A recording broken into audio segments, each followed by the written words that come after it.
Chuma and Yugo had been married for 7 years, and in those 7 years, her husband had not been with her until a month after their marriage, and since then, it had been 6 years and 11 months since she last saw him until he returned shortly after, months ago. They met at the University of Lagos, both young and full of dreams. They were happy and dreamed of a bright future together. Yugo shared his aspirations to travel abroad in search of greener pastures. Cha promised to stand by his side when it was time to graduate. Chuma got a job in the bank while Yugo struggled to find work. Despite his efforts, Yugo remains unemployed, and frustration begins to seep into their happy life. One day, he approached Chuma and asked for a loan from her bank as an employee, as Cha's loan request would be approved easily, and Yugo explained that they needed money to fulfill their dreams of moving abroad and promised to repay them once he got the money. Loan. A job blinded by love and hope for the agreed-upon future. He got a big loan. The loan was well above the budgeted plan for his trip. They decide to use part of the money to cover their wedding expenses before Yugo leaves. A month after the wedding, Yugo flew out of the country, and that was the last time they saw him physically except through video calls. As time passed, Yugo's demand for more money increased due to the difficulties of adjusting to life abroad. Choma was determined to support her husband and successfully juggled her job responsibilities with financial obligations, including paying the rent for the utilities, sending the bill to his mother monthly, and even she repaid the loan she obtained from the bank. Despite the tension, Cha remained loyal and believed in their love and shared dreams. Suddenly, Yugo stops communicating, and Cha endures long periods of silence, unsure of his safety or intentions. Her fears doubled when he stopped responding for a full year and 7 months of need. Desperate for answers, Cha finds herself isolated with no way to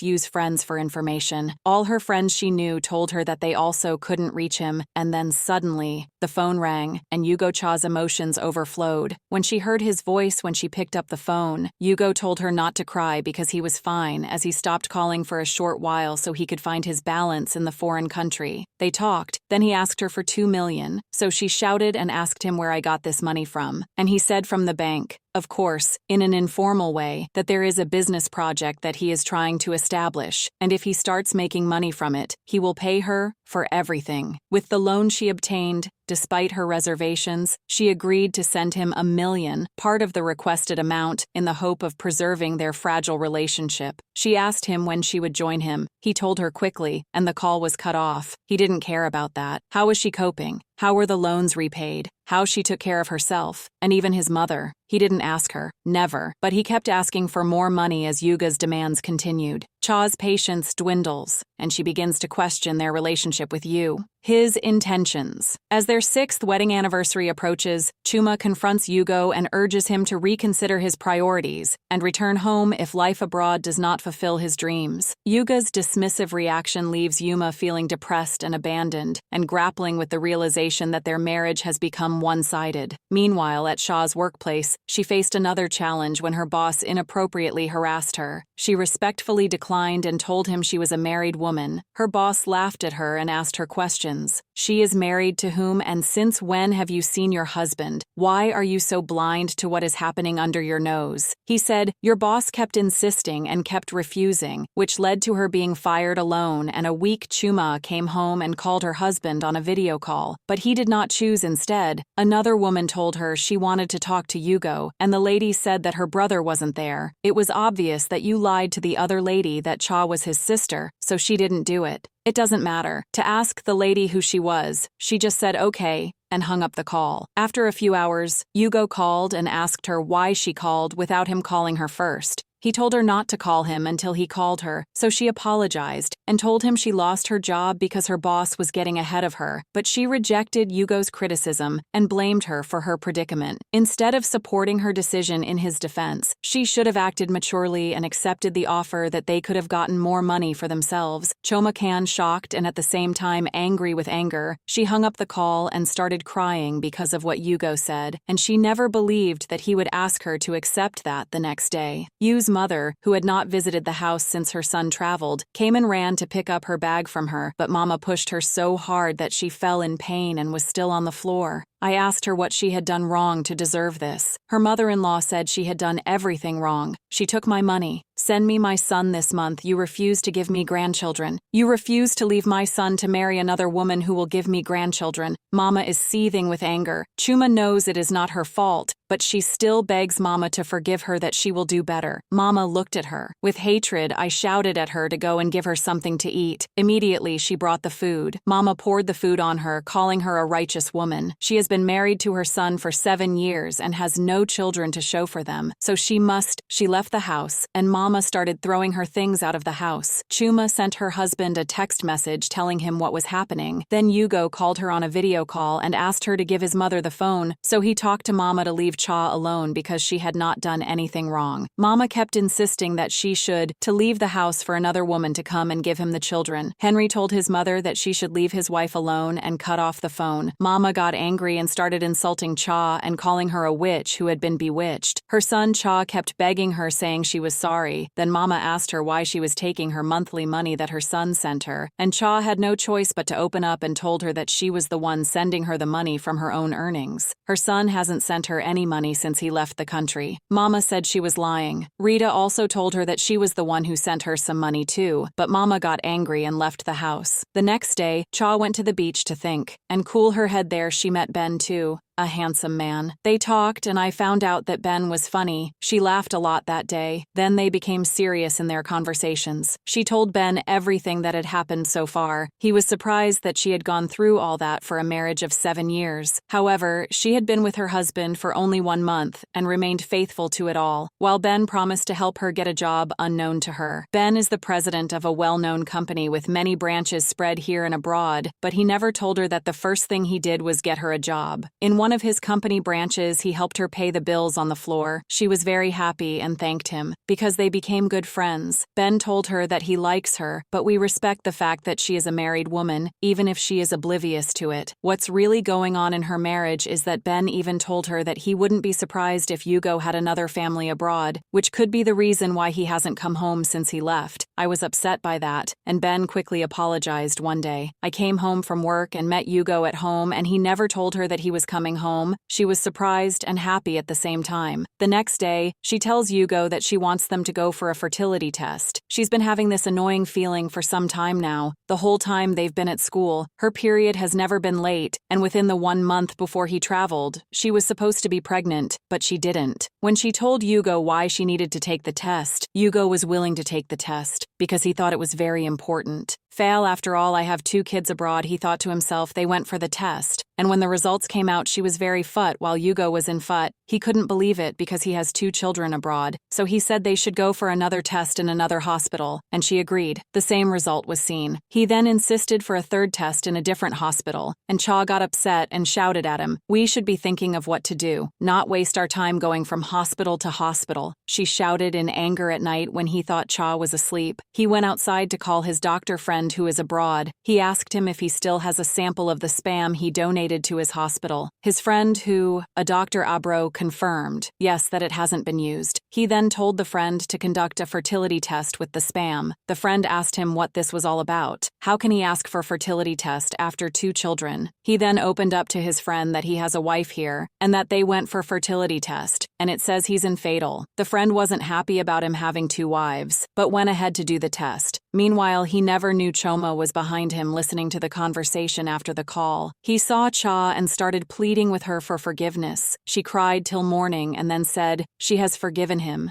and that they shouldn't let his mother to know of this till they found a solution. But the next day, Mama came again, bringing troubles as usual. She went straight to Cha's room and started throwing her bags outside. Choma was begging her to stop, but Yugo did nothing and just washed. Told Cha to leave her son, that the other wife would be coming in 2 days' time with her grandchildren from abroad. Grandchildren that she, the Baron Cha, couldn't give her. It dawned on Cha that Mama had known all this while that Yugo had a wife and children abroad. No wonder Mama started calling her Baron and started mistreating. Cha cried bitterly. Yugo just stood there watching as Cha's bags were being thrown out by his mother. He never said anything. She picked up her bags and went to stay at her cousin's place. Yugo called her to to know where to reach her, and she told him where she is 2 days after she got a notice of divorce from Yugo. She called him to explain himself, but Yugo told her to just ess it. Since he can't bomb children, she should remarry and have children, because he already has children in anger. She asked him, "How sure are you that you are the father to those children?" And she dropped a call. She signed the divorce papers and was free again. What she said kept nagging Yugo. So when his doctor friend gave him the result of the test, it confirmed his fears that he was truly in fat Yugo, then told his friend to conduct a DNA test on the kids. His friend told him he already did that immediately. He saw the test result, and that the kids are not. His Yugo shouted and broke down in tears. That was when he told his mother the whole truth that he was played. The kids are not his, that is infer. Mama, all that I labored for, almost 7 years, are all gone. The kids are not mine. All my money gone. Where do I start from? Again, he cried to his mother. What do you mean by Oron? Have you tried contacting your wife abroad to know what she has to say? Mama asked him, also crying. I've been calling her since my friend told me about the result and the kids, and it's not going through. He said I told my friend to help me check if she's still in our house abroad. He said, no one is there and the whole house is empty. He cried. The worst of it all is that Choma knew about my situation and was willing to stay. She even told me not to tell you till we find a solution. But Mama, you sent her away. He kept crying. You kept calling me while I was away that my wife is seen going about with different men, that you advised me to settle down with another woman, that she has defiled our marriage. He continued, see where your advice has left me to. You've destroyed my life, Mama. I should have known better. I've been with Cha for a long time to know who she truly is and what she can do, but you kept convincing me otherwise and sending me pictures of her and other men. Is it a crime to talk to other men? I should have known better. You allowed your hatred for Choma to ruin my marriage and my life. He cried more. That was when it dawned on Mama that their lineage was going to be over, since Yugo was the only child, and no woman would want to have him with this condition. She had to make a decision for them to go look for Choma and beg for her forgiveness. Meanwhile, Choma has moved on and was now engaged to Ben. It was after the engagement that Ben told her of his wealth and companies. She could not believe that after all she went through, she will finally get married to someone who loves and adores her, who is also a multinational CEO. She is also pregnant with Ben's child, and she couldn't be happier with this gift. Yugo and his mother were looking everywhere for her when they finally saw her. They saw that her belly was round with a baby boy, and she looked more beautiful and radiant. They both knelt down and begged for forgiveness, and she told them she had forgiven them, and that was when they told her their predicament. So please, dear, would you help us with saving our lineage by giving us the child you carry? Will be forever grateful, Mama said. She looked at them and felt pity for Yugo because he was in Mama's plot, and in the end, Choma chose to follow her heart, embracing the love and happiness she found with her. While Ben grants Yugo the forgiveness he sought as she looks to the future, Cha embraces her new life with hope, without knowing that she has a lot to be grateful for. If you enjoyed this story, please be sure to hit the like, share, and subscribe button to this channel, and activate the notification bell for more stories like this one.